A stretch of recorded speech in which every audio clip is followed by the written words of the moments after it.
Great guitar stories, string gauges, we have it all here on this next episode of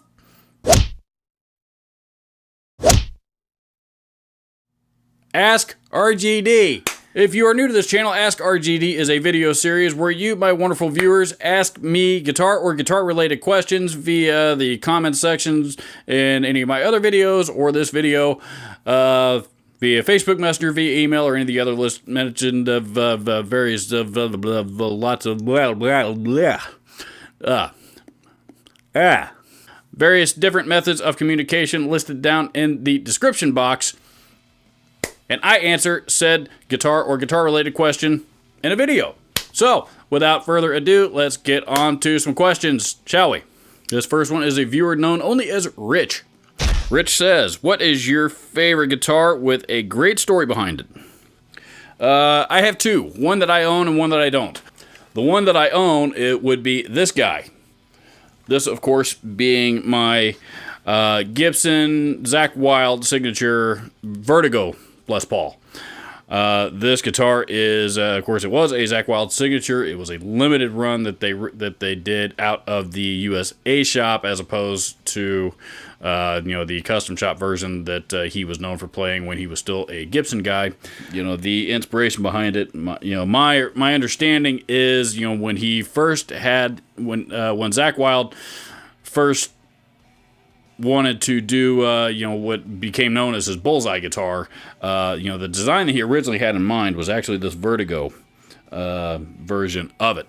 So, of course, the bullseye guitar did not get painted that way. Apparently, it was actually an error, and became popular, and he became a signature of his, and he just rolled with it. Gibson came along here back in 2012, I believe, 2012, something like that. They did a run of these of 300. I have a good friend of mine whose name is Mark, and I will leave him at Mark because I don't have his permission to use his first and last name. For those of you that know me and know him, you probably know who exactly I'm talking about. Anyway, Mark is notoriously. He's a great guitar player and a great musician, and he did the LA scene for years and all kinds of stuff. And for all that stuff, he's an even better guy. I love Mark to death. But Mark is he will admit this himself, not insanely neurotic about gear and insanely hard on gear. And the life of a guitar under Mark's ownership is usually somewhere in the neighborhood of about 4 to 6 months tops. Well, in Mark's guitar journey, he had at one point acquired, it was like this kit Les Paul thing that he bought off of eBay. It was not an authentic Gibson. It was basically just an unfinished neck glued into an unfinished body.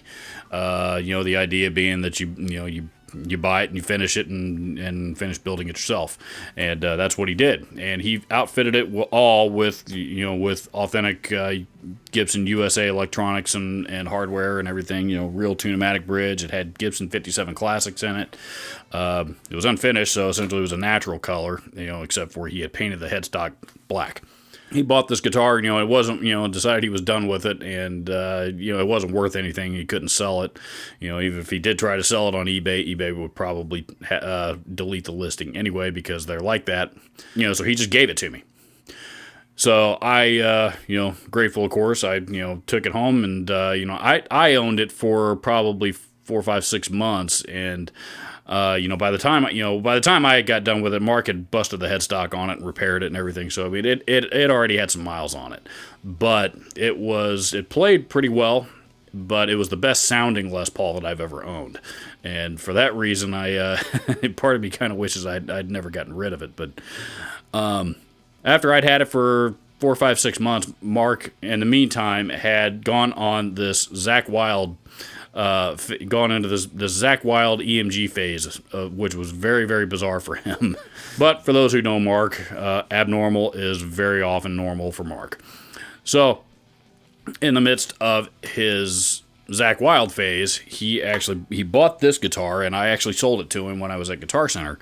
This was the last one that we had in the chain. This is number 81, by the way. And he bought this guitar and took it home, and he did what Mark does to it. He ripped out the EMGs and he put in burst buckers or something like that, and he changed the tuners to he likes the Clusum tuner, so that's what he put on it, and changed out the strap buttons to eye bolts, just like Zach Wild uses.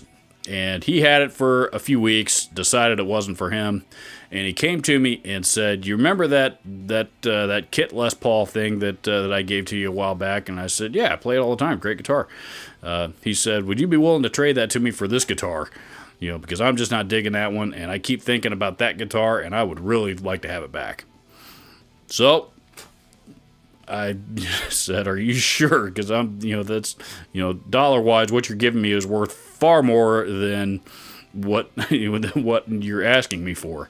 And he was perfectly fine with it. To him, a guitar is a guitar. A dollar, price tags don't really mean much if it's, if it doesn't play and sound the way that, the way that he wants it to. So we did the deal, and we were both happy when it was done, and so essentially I got this guitar, which is worth thousands at this point, for free. And that worked out well for me because I'm a huge Zach Wild fan, and I'm also a huge Les Paul guy, and I'm very, very grateful to it was one of those once in a lifetime deals that never happened, but that was my lucky day. The other story that I have is, actually involves Jerry Garcia's Tiger guitar, which of course is very, very famous. And, after Jerry Garcia passed away, that guitar was held up in litigation for several years, I believe, like the better part of a decade, because there was a big to-do over, who the guitar should go to, between Jerry Garcia's family and the luthier whose name escapes me that actually built it for him. And, there was something in, apparently something in the will, I believe, that caused all the confusion and the reason why this thing was held up in litigation for as long as it was. Well, finally, the legal system finally ran its course, and the man who built it for Mr. Garcia ended up winning. And he owned it for, again, probably the better part of 5 or 6 years. And my understanding is he ended up having some health issues. I believe it was some health issues that forced him to have to sell it. So it went up for auction, and a man by the name of Mr. Jim Irsay was the winner of that auction. And if you don't know who Jim Irsay is, he is not only a very well-known guitar collector here in the United States, he is much, much better known because he is also the owner of I guess they're not mine, they're his, but the Indianapolis Colts, of who, if you follow this channel for a while, I am a diehard Colts fan.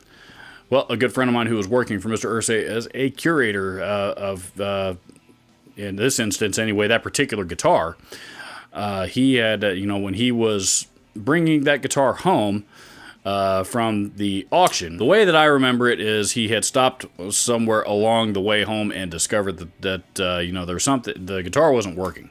Plugged in, no sound whatsoever, period, end.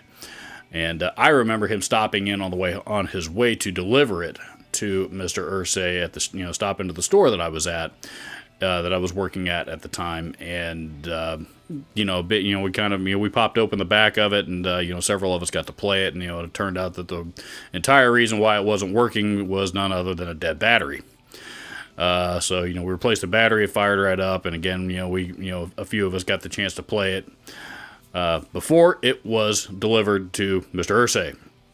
That's the way that I remember it. Now, talking with said friend of mine who was in charge of delivering said Tiger guitar, apparently that was the small battery repair situation occurred after it was already delivered. So I don't know if I actually got to play it before Jim Irsay did or not. However, I kind of like to think that way, but realistically, we should probably go with the guy who was in charge of curating and delivering that guitar. His memory is probably a little bit better than mine in that regard.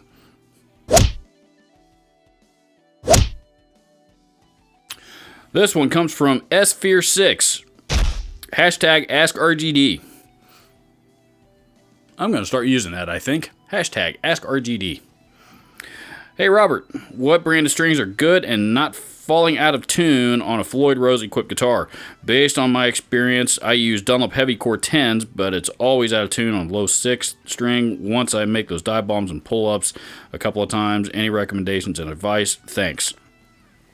I'm actually surprised to hear that, especially the fact that it's a Floyd Rose equipped guitar, because one thing that Floyd Rose equipped guitars are very well known for is tuning stability. So the first thing I would check, I would be remiss if I did not suggest to make sure that thing was set up, wasn't set up properly before you did anything else.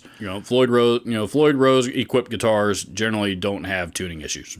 I know a lot of people that buy guitars with Floyd Roses on it specifically, for tuning stability. They don't even put the arm on it. They just want it for tuning stability. That said, string gauges and string brands and all that kind of stuff are very subjective, just like so many other things when it comes to guitar.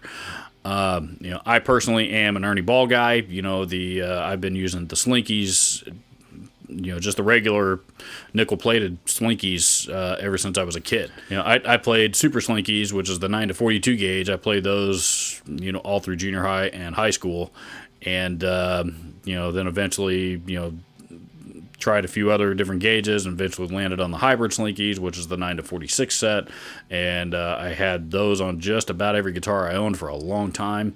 Here now, I have actually gone back to 9 to 42 in a lot of instances, not always, but there are a lot of guitars I did start using that gauge on instead. For lower tunings, say for example, like a D standard, if you will, or a whole step down from standard E, then I start bumping up the string gauge a little bit more and, go 10 to 46 range, somewhere in there. Then when I get down to another full step down below that, then I start stepping up to like 11 to 48s, 11 to Dunlop Heavy cores that you mentioned. They actually have a, I can't remember if it's a 10 or 11 gauge. I think it is like an 11 to 49 or something weird that I put on actually my BC Rich Draco V, because that guitar is tuned down that low. So the lower that you go, the heavier the strings that you're gonna need, because on a the lower that you go, you lose tension. So in order to make up for that tension, you got to put heavier strings on and adjust the neck appropriately to compensate for it. Because otherwise, if you put like real light gauge strings on a guitar that's tuned insanely low, basically they turn to rubber bands, and they just don't respond the way that they're supposed to. They rattle, they buzz, they do all kinds of stuff just because they don't have enough tension on them. And for me anyway, it's not a very enjoyable experience, and I'm a guy that likes pretty light gauge strings. I don't, the 11s are probably the heaviest that I would use, and that's, again, on a very, very low tuning. I may step up and gauge a little bit on shorter scale guitars like Gibsons that are 24 3/4 inch, just because the shorter scale length also will eliminate, will lessen tension on the strings itself. That's why Gibsons come strung out of the factory with 10 gauge strings on them, as opposed to Fenders, for example, that come strung with 9s. As I mentioned, I've been an Ernie Ball Slinky guy for most of my life, but I do try other stuff from time to time. Here recently, I've been trying Elixirs. Actually, I've been using Elixir acoustic strings forever. I mean, I can't imagine using anything but Elixir acoustic strings. I love their acoustic strings, but I never really tried their electric strings too much.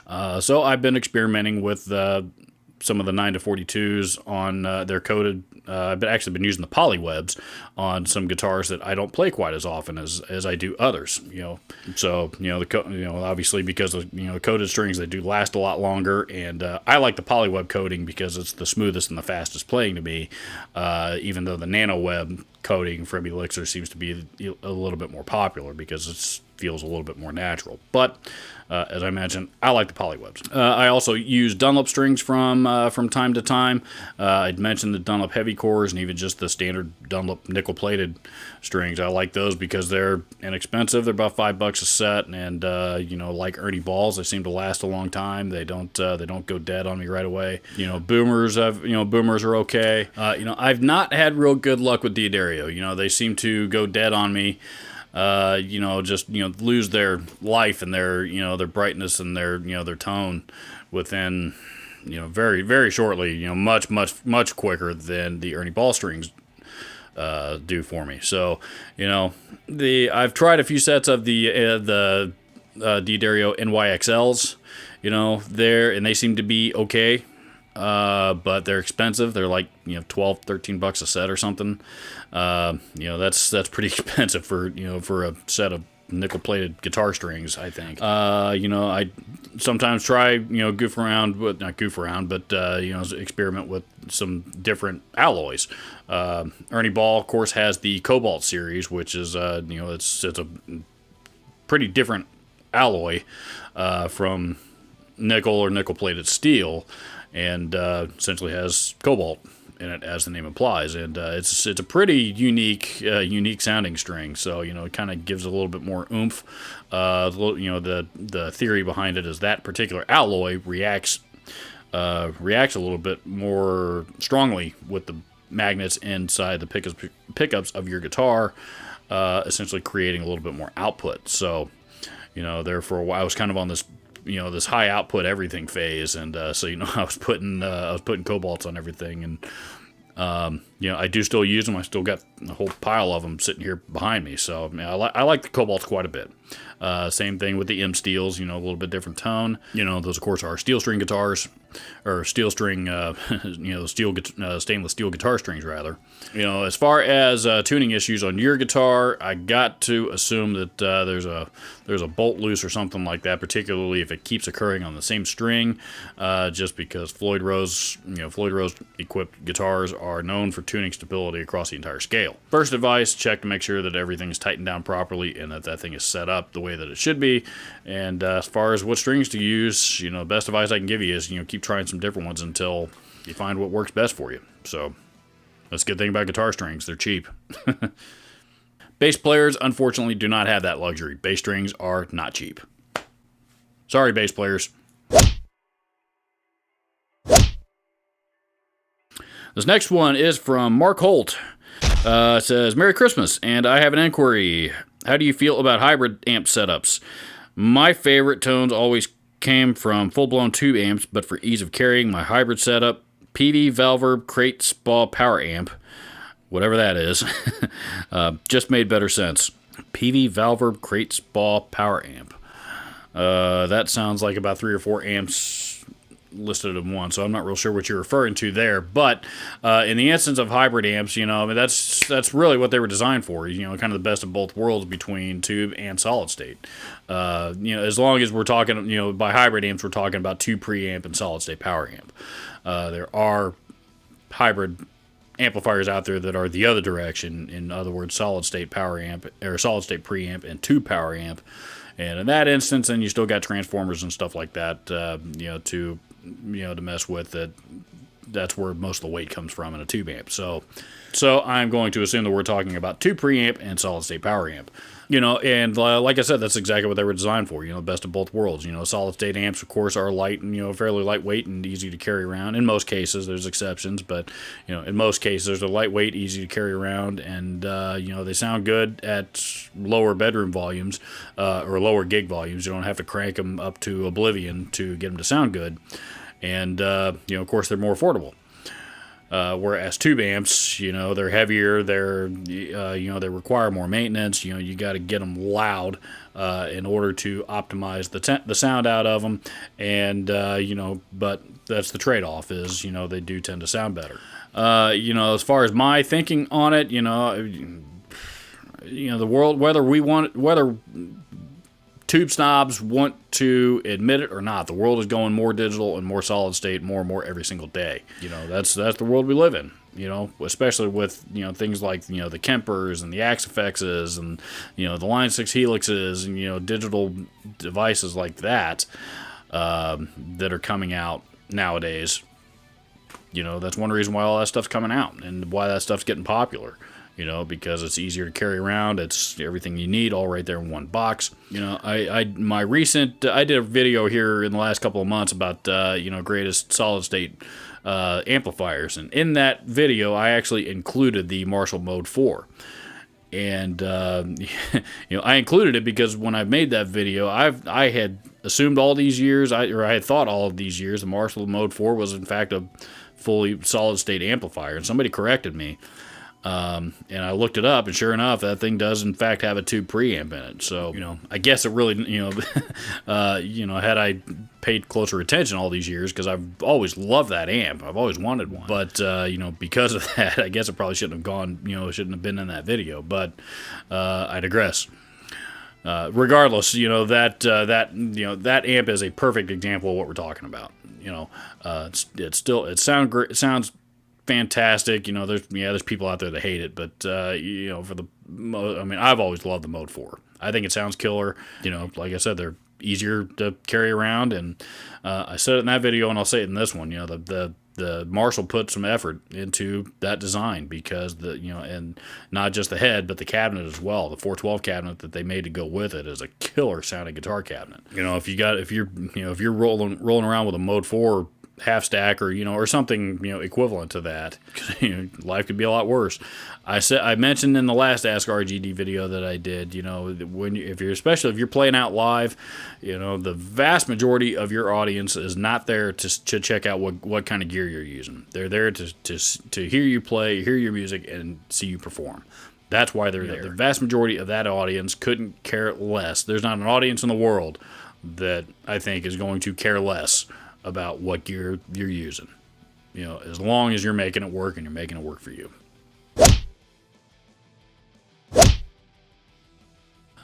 And this question is from Howard Conniff. Howard, I hope I'm pronouncing your name right, and I should probably preface this by saying that Howard is a very loyal viewer of the channel, and Howard comments on just about every single video that I post. So, thank you very much, Howard, for your support of this channel. He says, "Merry Christmas, Robert. I have a question, and yes, you can use my name in your other videos if you choose. Just 2 weeks ago, I was introduced to the Harley Benton guitars. They are cheap copycat versions of all major brands. Yes, you can buy them for less than $200 plus $35 shipping, but you can't buy them here in America. You have to order them from Germany, so why would you buy a copycat when you can get the real thing?" Well, you know, that has kind of become one of the hot topics around the guitar world these days, you know, particularly the Harley Benton brand, because people are discovering that those guitars are, in fact, insanely affordable and built insanely well.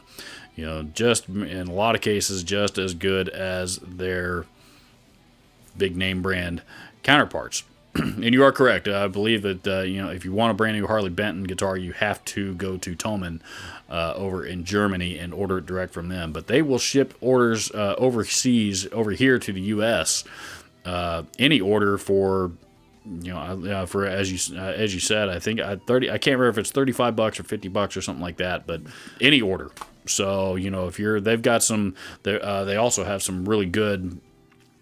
This is off topic, but, you know, they have some really good like SM57 clones and stuff like that. So, you know, that are also affordable. So if you know, if you want to maximize your shipping over there, you know, stock up on some other accessory items, because they'll throw them all in the same box and they won't charge you any extra to ship it over here. The Harley Benton guitar cabinets have been exceptionally popular, you know, because they actually come loaded with vintage 30s and they sound killer.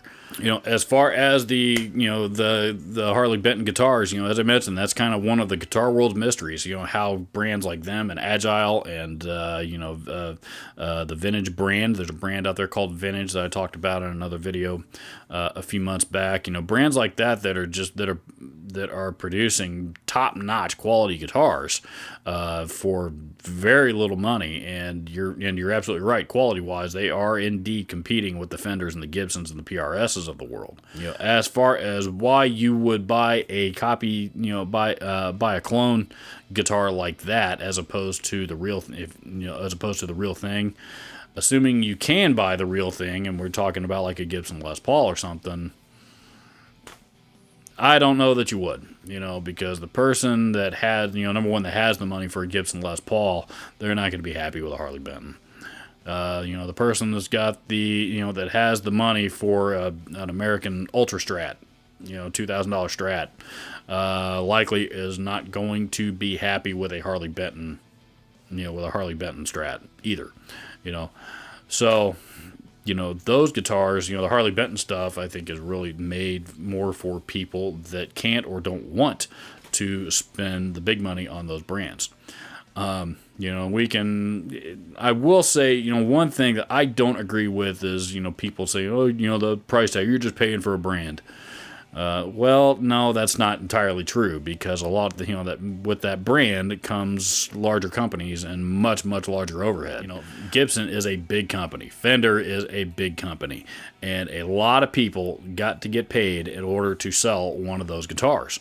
Versus Harley Benton, who are a fairly small company, and they're having the right factory in China or Indonesia or wherever they're made. That are building them, and they're building them right. Labor's cheaper, and materials, I'm sure, are cheaper, and there's a lot of things that are just cheaper about them. But you're right, the quality instruments that they are putting together with those materials and those resources is pretty remarkable. So, one thing that I plan to do this year is get a hold of a Harley Benton guitar. Of some kind, and get it here on the channel, because I really want to try them out myself. So hopefully we'll be able to make that happen here sometime later in 2020. So there you have it. There is the latest edition of Ask RGD now in the books. One disclaimer: should you prefer to maintain your anonymity and you send your Ask RGD question to me in the form of an email or a private message on Facebook or something like that, I will assume that you prefer to remain anonymous, and I'll make sure that it stays that way in said video. If you ask your question down in the comments section, I will use your YouTube screen name, assuming that you don't care. So, pertinent links to this video will be down in the description. As always, please don't forget to hit the subscribe button and the bell icon right next to it. Thank you so much for watching. I will see you in the next video.